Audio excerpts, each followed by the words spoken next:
So these are the 3 14mm bolts. I always like taking the more difficult ones off first on any car.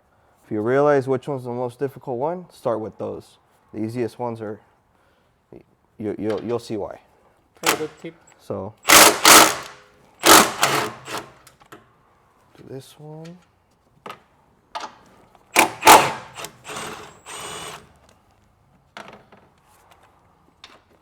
So what we do is we put that and we hold it from underneath,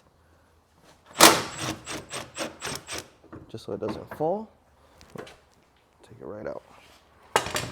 So we're gonna replace the strut, OEM strut mount, and we're gonna add the spacer. Yep.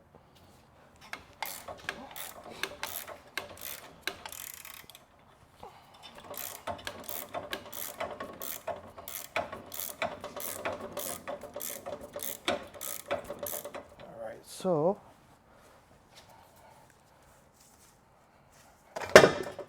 perfect.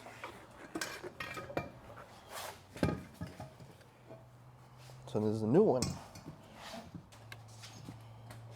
So this shock was blown out. As you could tell, compress it, doesn't come back up. And the other side was leaking oil, right? Yeah. Yep. So now, guys, what we're gonna do is just transfer these. Perfect. So now we install the new strut. Up.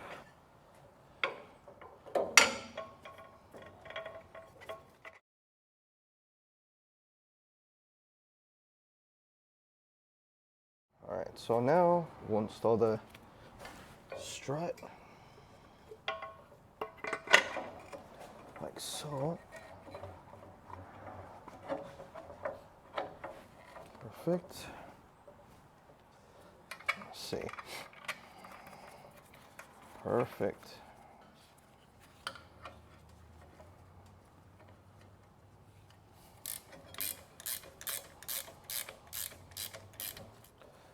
Loosen this up.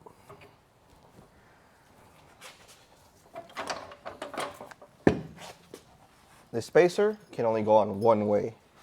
So, don't do that. Don't do that. There you go. Perfect. And you reuse the same 14mm bolts that you had taken off earlier.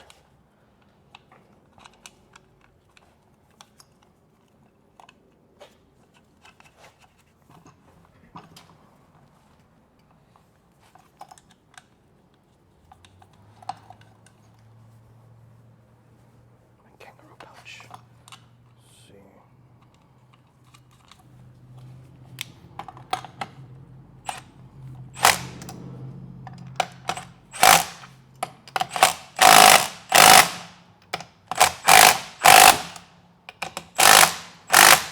Perfect.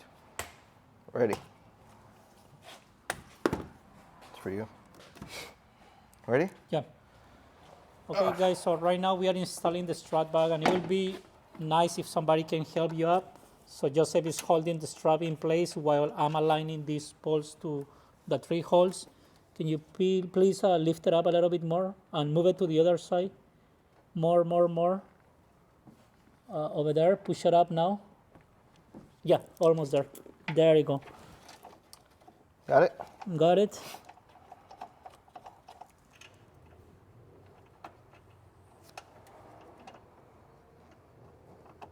And there it is, guys. 3 bolts are installed. So always a good idea if somebody can help you out with this. And now we're just gonna tie it with a 17mm.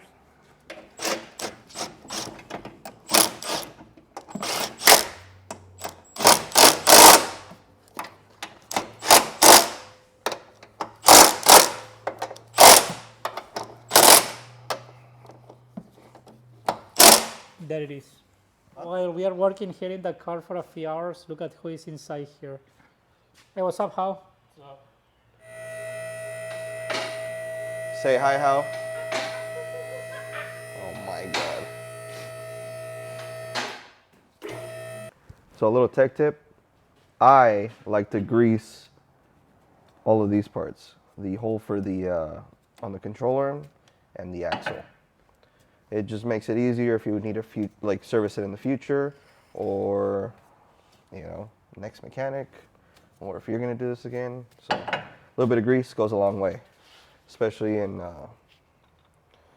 you know, places where it rains a lot.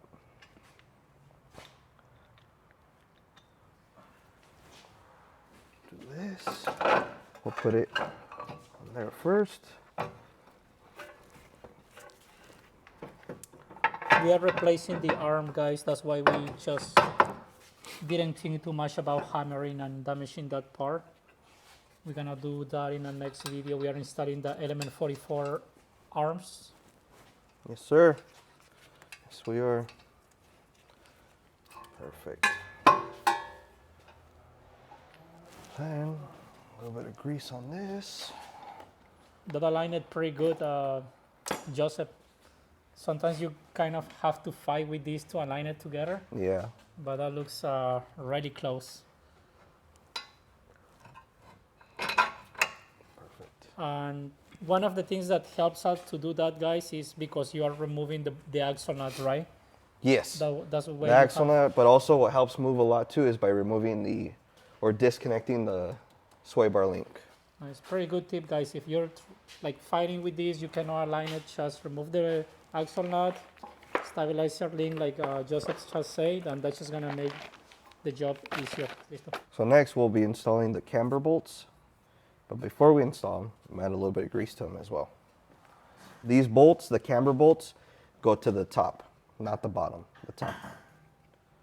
Perfect. So we just install the camber ball on the top part, guys. Make sure you install it on the top.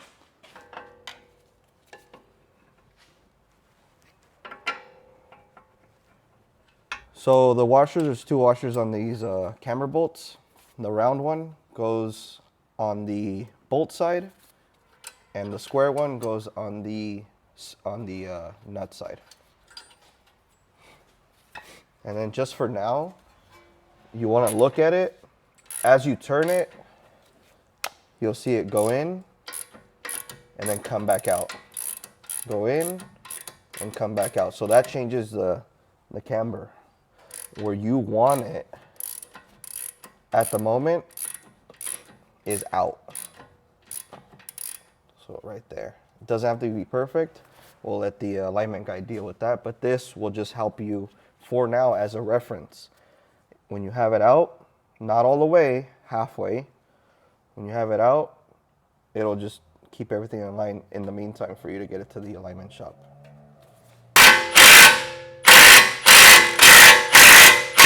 Now we install the ABS connection. So pretty much we are just doing a reversal of everything that we did, guys. Just giving you some tips, like the camber ball. Put our caliper bolts back in. So a little tech tip, sway bar links, either grease or NECs. It'll make life a lot easier later.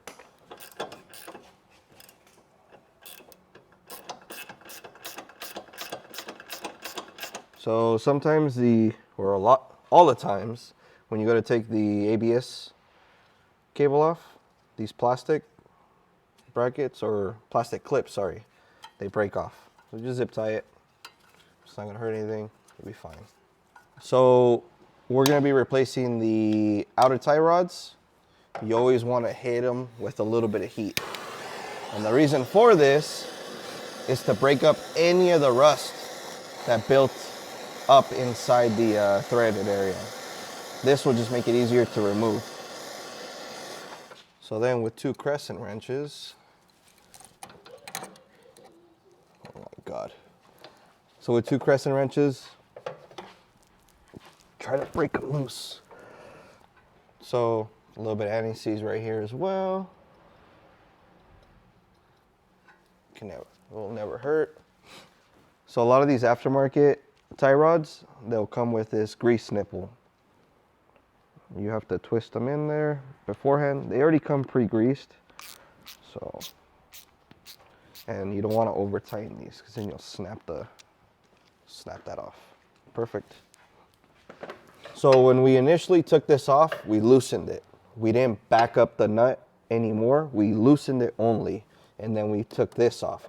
So when you lift your element, what, an inch, 2 inches, 3 inches? This one has a 2-inch lift in the front. What we'll do is right where it stops, right there, for a 2-inch lift, we'll do a full turn and either a quarter or and a half. So for this one, we'll do 1.5 turns. And then we'll tighten up that jam nut by hand. Is just so it can get us to the alignment shop. Because what we're doing, since we're initially moving the position of this further down, your alignment will be off. But by moving this out, it'll actually correct it. So should be good just to take it to the alignment shop after this. Perfect. Tighten that up.